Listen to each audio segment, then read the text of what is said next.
Ken Skates, thank you very much for joining Skills World Live.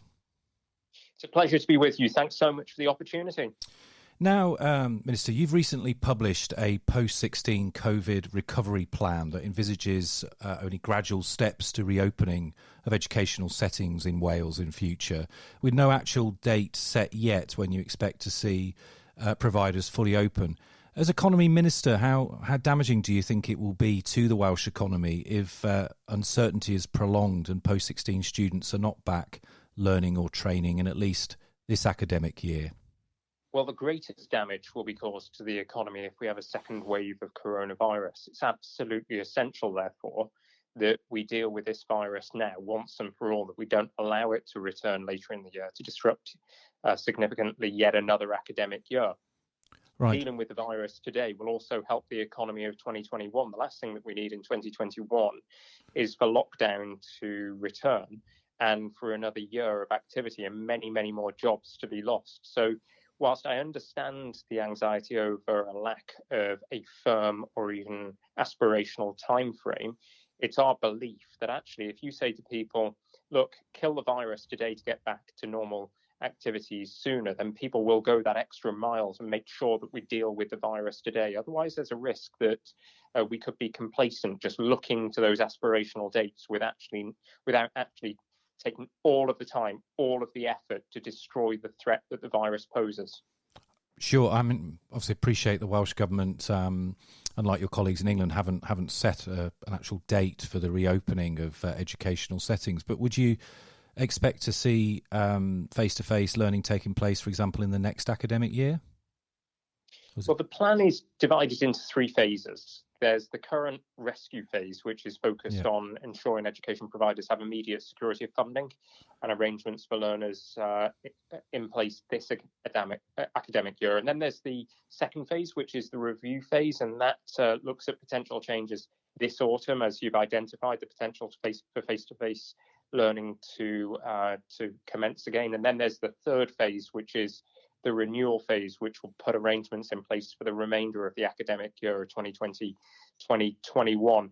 But I would point, in terms of the dates that have been announced by UK government, it does appear as though that's led to grave difficulties in terms of trying to meet those dates, implement the changes that are going to be required within education settings. And so, if anything, setting those dates have actually caused a massive disadvantage to the education sector in England.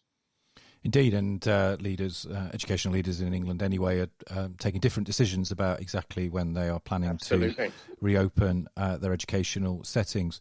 Now, the Welsh Government received lots of plaudits from the post-16 education sector for the way it moved very swiftly to secure the funding of the post-16 education and training sector. And essentially, you agreed as Economy Minister and with your colleagues in the Welsh Cabinet to continue to fund activity for learning, whether or not that learning actually took place. How much longer are you prepared as a government to continue to fund post-16 learning environments on that basis? Public finance is stretched right now, but the last thing we want to do is risk losing the training and learning infrastructure that we have in place and that will be vital to the recovery of the economy. And so I'm determined to make sure that we go on supporting work-based learning activities as much as possible, training providers, further education institutions, to enable them at the appropriate time to ramp up activity in order to save the economy and to get growth back into the economy as soon as possible. So if anything, the money that we were rapid to stump up for the sector was an investment today to save in the long term. If we'd stayed away from supporting the sector for too long, then I'm afraid too much of it would have crumbled beneath our feet, and that would have caused significant difficulty in terms of being able to ramp up activity for the recovery period. Yeah. Could you envisage a scenario in the future when these providers, for example, are audited by Welsh Government and you find that the activity either can't take place, hasn't taken place? Would you be in the business of clawing back any funds at that point? Or do you feel like that was money you were going to spend anyway? Well, we shouldn't even reach that point because of the monitoring that's taking place. We're a relatively small network here in Wales of learning and education providers. We've always worked proudly in close collaboration with the sector and that monitoring which is taking place, I think would prevent any sort of activity that you've, or lack of activity that you've highlighted may be a risk elsewhere. Okay. Now, the Welsh unemployment rate has already risen to 4.2%, which is slightly higher than the UK average of 3.9%. The Office for National Statistics this week recorded the largest spike in unemployment and a slump in job vacancies not seen since the deep recession of 1983. I mean, there will be listeners, Minister, in Wales who remember the massive scarring effect on the economy of the 1980s. What's the Welsh Government specifically planning to do to try and offset some of the effects of potentially a massive economic depression in Wales as a result of COVID-19? Well, I grew up in northeast Wales, where in a single day we lost more than 8,000 jobs at Shotton Steelworks. So I grew up during that period of the early 80s when we suffered terrible deindustrialization and incredible levels of unemployment. We want to avoid that at all cost. And that's why we've developed Working Wales, a single point of contact that allows support to be shaped around the individual that faces unemployment or requires support to get back into employment. It's why we've got programs that are unique to Wales, such as Jobs Growth Wales, supporting young people to avoid long-term unemployment.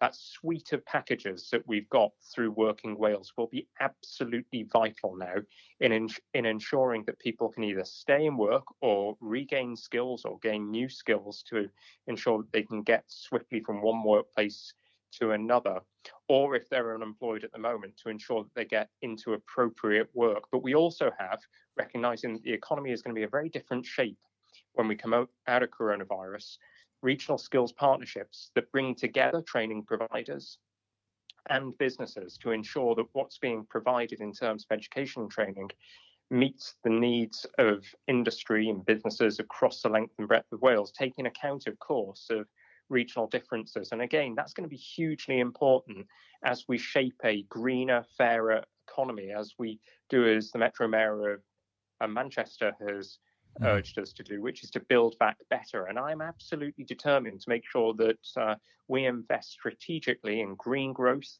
in fair growth, making sure that we narrow inequalities as we emerge from coronavirus, rather than succumb to the pressure that is often in place, which is to invest in those areas that are already relatively affluent and already have good infrastructure, whether it be digital or transport infrastructure in place. What we have to do as we come out of coronavirus is tackle inequalities within Wales and within the regions of Wales. And I'd urge the UK government to follow suit, to rebalance the UK economy. And the best way to do that is to invest in skills and to invest in infrastructure. You mentioned there the UK government, and of course over the years, the Welsh government through devolution has got more and more powers returned to the Senate and the Assembly government. Is there anything additional you would like to see from the UK Treasury that would help you in that fight against the coronavirus in Wales? Yes, there are a number of actions could be progressed right now by UK government. I think we need long-term surety concerning furlough. We need to be part of the discussions regarding the scheme as it will operate between August of this year and October. But for some sectors, there's going to have to be further support through furlough and sector-specific funds, for example, in aviation and aerospace, where we've heard terrible job losses announced just recently, as well as sectors such as tourism, hospitality, and the events sector. In addition to this, there are certain things that the UK government could do instantly to empower the Welsh government to be able to support regional connectivity. For example, they could give longer-term guarantees over emergency funding for public transport provision. They could give assurance regarding the devolution of powers over air passenger duty, which could assist in our efforts to hold Cardiff Airport up as an active and vibrant international airport. And there are other measures concerning economic development that the UK government could take, such as revisiting the UK industrial strategy with the devolved administrations there at the table, shaping a new post-coronavirus strategy that has rebalancing of the UK economy right at its heart. Ken Skates, the Government Minister in Wales for the Economy and Transport. Thanks very much for joining Skills World this evening. My pleasure. Thanks so much for giving me the opportunity.